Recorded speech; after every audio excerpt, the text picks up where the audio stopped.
Christ under the rubble. We are angry. We are broken. This should have been a time of joy. Instead, we are mourning. We are fearful. More than 20,000 killed. Thousands are still under the rubble. Close to 9,000 children killed in the most brutal ways. Day after day, 1.9 million displaced, hundreds of thousands of homes destroyed. Gaza, as we know it, no longer exists. This is an annihilation. This is a genocide. The world is watching. Churches are watching. The people of Gaza are sending live images of their own execution. Maybe the world cares, but it goes on. We are asking here, could this be our fate in Bethlehem, in Ramallah, in Jenin? Is this our destiny too? We are tormented by the silence of the world. Leaders of the so-called free lined up one after the other to give the green light for this genocide against a captive population. They gave the cover. Not only did they make sure to pay the bill in advance, they veiled the truth and context, providing the political cover. And yet another layer has been added, the theological cover, with the Western Church stepping into the spotlight.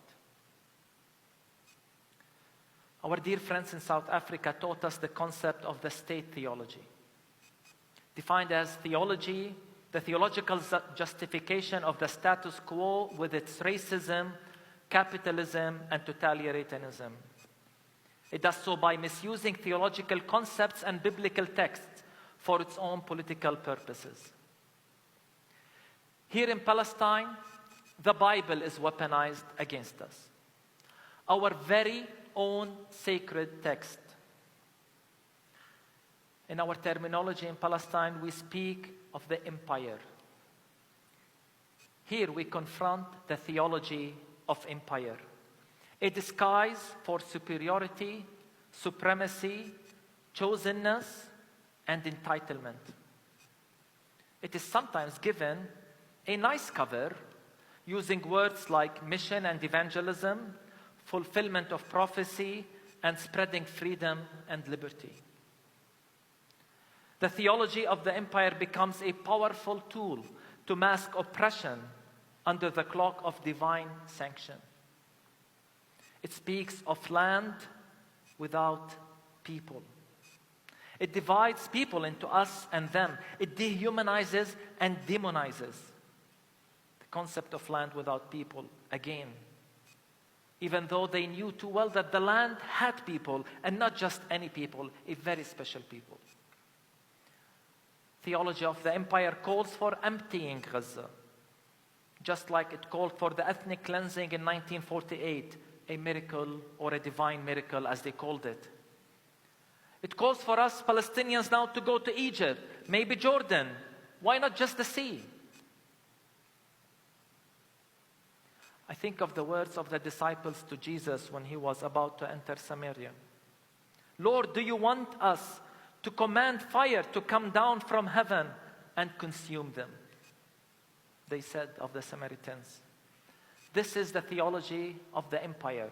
This is what they're saying about us today. This war has confirmed to us that the world does not see us as equal. Maybe it's the color of our skins. Maybe it is because we are on the wrong side of a political equation. Even our kingship in Christ did not shield us. So they say, if it takes killing 100 Palestinians to get a single Hamas militant, then so be it. We are not humans in their eyes. But in God's eyes, no one can tell us that. The hypocrisy and racism of the Western world is transparent and appalling. They always take the word of Palestinians with suspicion and qualification. No, we're not treated equally. Yet on the other side, despite a clear track record of misinformation, lies, their words are almost always deemed infallible. To our European friends, I never, ever want to hear you lecture us on human rights or international law again. And I mean this. We are not white, I guess. It does not apply to us according to your own logic.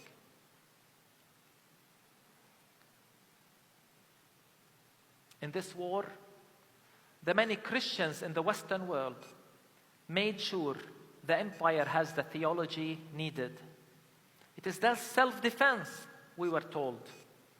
And I continue to ask, how is the killing of 9,000 children self-defense? How is the displacement of 1.9 million Palestinians self-defense? In the shadow of the empire, they turned the colonizer into the victim and the colonized into the aggressor. Have we forgotten that the state they talked to, that state was built on the ruins of the towns and villages of those very same Gazans? Have they forgot that? We are outraged by the complicity of the church. Let it be clear, friends. Silence is complicity. And empty calls for peace without a ceasefire and end to occupation, and the shallow words of empathy without direct action, all under the banner of complicity. So here is my message. Gaza today has become the moral compass of the world. Gaza was hell before October 7th, and the world was silent. Should we be surprised at their silence now? If you are not appalled by what is happening in Gaza, if you are not shaken to your core, there is something wrong with your humanity.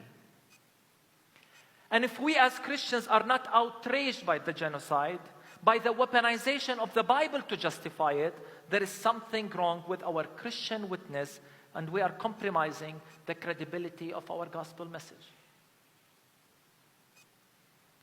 If you fail to call this a genocide, it is on you.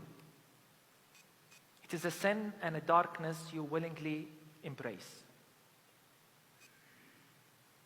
Some have not even called for a ceasefire. I'm talking about churches. I feel sorry for you. We will be okay. Despite the immense blow we have endured, we, the Palestinians, will recover. We will rise. We will stand up again from the midst of destruction, as we have always done as Palestinians. Although this is by far maybe the biggest blow we have received in a long time. But we will be okay. But for those who are complicit, I feel sorry for you. Will you ever recover from this? Your charity and your words of shock after the genocide won't make a difference. And I know these words of shocks are coming. And I know people will give generously for charity. But your words won't make a difference. Words of regret won't suffice for you. And let me say it, we will not accept your apology after the genocide. What has been done has been done. I want you to look at the mirror and ask, where was I when Gaza was going through a genocide? To our friends who are here with us, you have left your families and churches to be with us. You embody the term accompaniment, costly solidarity. Think of the words of Jesus. We were in prison and you visited us. What a stark difference